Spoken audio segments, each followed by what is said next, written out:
Hello everyone, कैसे हैं आप सभी। तो आज का थंबनेल तो आपने देखा ही होगा कि अभी तक ये नहीं किया तो क्या किया। अब आपके दिमाग में बहुत सारे सवाल चल रहे होंगे कि ऐसा कौन सा काम है कि जो हमने अभी तक किया ही नहीं, या ऐसा कोई काम जो पहले हम करते आए हैं उसको छोड़ दिया अब नहीं करते हैं। आखिर दीदी बताना क्या चाहती हैं। तो बहुत सही सवाल आपके दिमाग में चल रहे हैं और मैं इसी विषय में बताने वाली हूँ कि ऐसे बहुत सारे काम है जो पहले हम करते थे और हमारी जिंदगी बहुत अच्छी चलती थी और खुशियां ही खुशियां थी। लेकिन वो काम हमने करना छोड़ दिया और अब हमारी जिंदगी में दुख ही दुख है, प्रॉब्लम ही प्रॉब्लम है। और ऐसा लगता है कि हम एक जिंदा लाश की तरह हैं, जिसकी ना कोई इच्छा है ना कोई उम्मीद है। ऐसा लग रहा है कि सब कुछ खत्म है, बस एक निर्वहन हो रहा है जीवन का। बस खा रहे हैं और बस जी रहे हैं, किसी तरह से लोगों के लिए कुछ कर रहे हैं, अपने लिए कुछ नहीं कर रहे, एक जिंदा लाश की तरह है। तो ऐसी कौन सी चीज है कि हमें अभी भी करनी चाहिए और अपना जो मतलब कहा जाए कि जो हमारा जीवन मृतप्राय अवस्था में चला गया है उसको फिर से हम जीवंत कर सकें, उसको फिर से हम जिंदा कर सकें। तो एक चीज बताइए, आप लोग बच्चों को तो आपने देखा ही होगा, हम लोग भी पहले कभी बच्चे ही थे, बचपन में हम लोग भी बच्चे ही थे। तो अपना तो छोड़िए, लेकिन अभी हमारे सामने हमारे बच्चे बड़े होते दिखते हैं। अगर अनमैरिड हैं तो दूसरों के बच्चों को आप देखते हैं, छोटे बच्चे होते हैं। वो बच्चे कैसे होते हैं और उनसे ना हमें बहुत कुछ सीखने को मिलता है और सीखना चाहिए। वो बच्चे ऐसे होते हैं कि उन्हें बोलना नहीं आता है, वो अभी सीखते रहते हैं। हाँ, सीखने की उम्र होती है, वो सीखना, कुछ शब्द सीखे रहते हैं। लेकिन आप देखे होंगे किसी के सामने वो बेधड़क बोलते हैं, बिना किसी हेजिटेशन के। उन्हें कोई फर्क नहीं पड़ता कि मैं गलत बोल रहा हूँ कि सही बोल रहा हूँ। वो अपनी तोतली भाषा में वही बोलेंगे जो उन्हें सही लगता है और बाकी लोग हंसते भी हैं, लेकिन उन्हें कोई फर्क नहीं पड़ता। दोबारा वो फिर वही रिपीट करेंगे, दोबारा फिर वही रिपीट करेंगे और ऐसा करते करते एक दिन वो सही सही बोलने लगेंगे, साफ साफ बोलने लगेंगे। जब बच्चा चलना सीखता है तो धीरे धीरे खड़ा होता है, हिलते कांपते खड़ा होता है, एक पैर बढ़ाता है और गिर जाता है। फिर क्या होता है कि फिर बढ़ाता है, उठता है, फिर एक दो कदम बढ़ाता है, फिर गिर जाता है। थोड़ा थोड़ा चलने लगता है, गिरता है बार बार। सब लोग हंसते भी हैं कि अरे गिर गया। ये है, उसको कोई फर्क नहीं पड़ता, उसको धुन सवार है क्या कि उसको चलना है ना। उसको थोड़ा सा आइडिया मिला कि हाँ ऐसे पैर बढ़ाना है, ऐसे खड़े को चलना है, उसको थोड़ा सा आइडिया मिला, हिंट मिला। अब वो धुन उसके ऊपर सवार है। वो गड्ढा नहीं देखेगा, ये नहीं देखेगा कि कौन सी मतलब कोने अतरे जगह है, वहां पर घुस जाएगा, उसको कैसे चोट लग जाएगी, कुछ नहीं सोचेगा। वो अपना काम करता है और बहुत खुश रहता है वो बच्चा। आप देखते हैं ना कैसे खिलखिलाता रहता है। क्या उसको, बच्चे कोई टेंशन होती है? उसको जो करना है वो कर रहा है और उसको कोई फर्क नहीं पड़ रहा है कि अगला व्यक्ति मेरे ऊपर हंस रहा है। वो गलतियां पे गलतियां, गलतियां पे गलतियां करते करते करते करते एक दिन सही करने लगता है, सही बोलने लगता है और अच्छे से चलने लगता है। और भी बहुत सा, खाने पीने कोई भी चीज, एक बच्चे से हम बहुत कुछ सीख सकते हैं। तो फिर हम ये सारी चीजें जानते हैं, तो फिर हमारे अंदर का जो बचपना है वो कहाँ चला गया? आज ऐसी कौन सी स्थिति हो गई है कि हम एकदम से ऐसे बन गए हैं जिंदा लाश की तरह कि हमारी मतलब कोई इच्छा नहीं है, कोई अंदर मतलब कोई हुमास नहीं है। बस एक समझिए कि बस ऐसे है, सांसें चल रही हैं, इस तरह का है। तो ऐसा मत करिए। बहुत चीजें देखिए मैंने अपने अंदर बदलाव की हैं और यही सोच सोच के कि बेफिक्र होके जियो, क्योंकि जिंदगी तो भाई बड़ी छोटी सी है, कोई ठीक नहीं है कि कौन कब क्या हो जाए किसी के साथ, आप आए दिन देख सकते हैं। तो जितने दिन की जिंदगी है बेफिक्र होके जियो।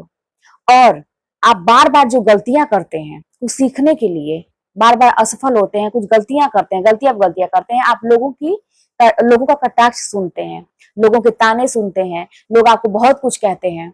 तो बस उस बच्चे की तरह बन जाइए, आपको कोई फर्क नहीं पड़ना चाहिए। आप करते जाइए, आप प्रयास करते जाइए। हो सकता है फिर आपसे गलती हो जाए, फिर गलती हो जाए, फिर गलती हो जाए, करते करते लेकिन एक ना एक दिन आपका काम सही जरूर होगा। चाहे आप किसी भी क्षेत्र में है, पढ़ाई के क्षेत्र में है या किसी भी काम में, अगर आप सफल होना चाहते हैं तो हो सकता है कि आपसे अनगिनत बार गलतियां हो। बहुत बड़े बड़े लोग ऐसे हैं, महान पुरुष जिसको हम पढ़ते हैं मोटिवेशन वाली किताब में, आप देखेंगे उनका पहले मतलब नाम आता है। ऐसे बहुत सारे लोग हैं जो गलतियां पे गलतियां किए, लेकिन आखिर अंत में सफल हुए। वो भी कब? जब एक एज क्रॉस हो गई, जब कोई उम्मीद नहीं थी तब।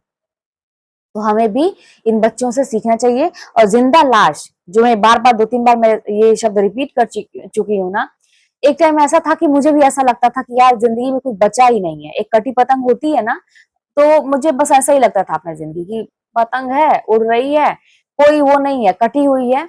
और मैंने देखा है पतंग गिरते हुए, कटी हुई, ऐसे लहराते हुए, कहाँ जा रही है कुछ पता नहीं है, बस गिरते जा रही है, गिरते जा रही है, कहाँ जा रही है, और उड़ भी रही है, ऊपर भी कभी जा रही है, कभी नीचे जा रही है, कुछ पता नहीं है। तो मुझे अपनी जिंदगी कभी कभी ऐसे ही लगती थी, लेकिन फिर मैंने संभाला और ये चीज महसूस किया ना कि आप जो है बिना किसी टेंशन के आप बच्चे की तरह हरकत करिए, बच्चे बन जाइए। बिल्कुल भी अपने अंदर, आपके अंदर वो बचपना है, महसूस करके देखिए, आपके अंदर वो सारी इच्छाएं हैं।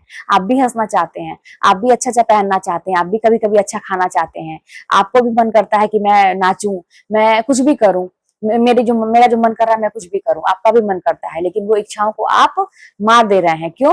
क्योंकि अब हो सकता है कि आप माँ बन गई हैं, हो सकता है कि आप एक पिता बन गए हैं, भले ही आपकी उम्र बहुत कम है, लेकिन अब एक माँ बन जाने पे और एक पिता बन जाने पे जैसे लगता है लोगों की नजर में कि अब इसके खेलने खाने के दिन सब खत्म, अब इसकी जिंदगी खत्म, अब ये बच्चे के लिए जिए, अपने परिवार के लिए जिए, दूसरों को देखे, अब ये अपने लिए कुछ ना सोचे। लोग यही चाहते हैं और ऐसा कर मतलब करा भी देते हैं और हम करने भी लगते हैं, क्योंकि कहीं ना कहीं हमारी कुछ मजबूरी होती है। वो क्या होती है कि हम अपने पैर पे खड़े नहीं होते हैं, हम मजबूत नहीं है, अपने मन से भी नहीं मजबूत है और आर्थिक रूप से भी नहीं मजबूत है, किसी भी तरह से मजबूत नहीं है, तो फिर हमें वो काम करना पड़ेगा जो लोग चाहते हैं। तो माँ बन गए तो क्या हुआ, अगर एक पिता बन गए तो क्या हुआ? क्या आपकी इच्छाएं नहीं है? तो अपने आप को जिंदा लाश मत बनाइए, अपने अंदर की जो इच्छाएं है ना उसको पूरा करना शुरू करिए, बच्चों की तरह हरकत करिए। बिल्कुल भी कोई क्या कहता है, बड़ा हंसता है, बड़ी हंसती है, बड़ा फालतू बोल देती है, कभी कभी कुछ भी बोल देती है, कुछ भी करने लगती है, गाने लगती है, नाचने लगती है, कुछ भी करने लगती है, फर्क नहीं पड़ता है। आपके मन को सुकून मिल रहा है ना, आप करिए काम और अपने लक्ष्य पर फोकस किए रहिए कि आप अपनी लाइफ में किस तरह आगे बढ़ रहे हैं, क्या करना है आपको, किसके लिए काम कर रहे हैं, आपका एम क्या है, आपका उद्देश्य क्या है अभी के लिए, इस पर जरूर फोकस होना चाहिए। बीच बीच में जब भी मन उदास हो तो बच्चे बन जाइए, लेकिन हर समय एक चीज और है, एक पहलू और है इसका, हर समय अपनी लाइफ को हल्के में लेने की जरूरत नहीं है। सीरियस होना है कहाँ? अपने लक्ष्य के प्रति, वहां पे एकदम गंभीर रहिए, सीरियस रहिए। लेकिन जहां पे आपको लग रहा है बड़ी सारी प्रॉब्लम है, बहुत सारे लोग मुझे बहुत कुछ कह रहे हैं, तो वहां पे बच्चे बन जाइए, जैसे बच्चा करता है। फ्लेक्सिबिलिटी रखिए अपने अंदर कि जैसा सिचुएशन होगा वैसा मैं अपने आप को ढाल लूंगी। जब बहुत ज्यादा लोग मुझे कुछ सुनाने लगे, बहुत ज्यादा लोग मुझे कहने लगे, तो मैं बच्चा बन जाऊंगा, मुझे कुछ फर्क नहीं पड़ता, मैं अपना काम कर रहा हूँ, मैं हंस के टाल दूंगा उसको, मुझे सुनाई नहीं दे रहा है, इस तरह का है ना, हंसते खेलते रहिए। लेकिन जहां लाइफ की बात है, जहां पे अपने आगे कैरियर की बात है, किसी भी काम की बात है, वहां पर गंभीरता से सोचिए। वहां पे अगर बच्चे बनेंगे तो आप हो सकता है कि गर्त में चले जाएं। तो इन सब चीजों का ध्यान रखिए, लेकिन बच्चों से हमें बहुत कुछ सीखने को मिलता है, सीखिए और अपनी लाइफ एंजॉय करिए। तो चलिए मिलते हैं नेक्स्ट वीडियो में, और कोई भी बात होगी तो कमेंट के माध्यम में बताइएगा।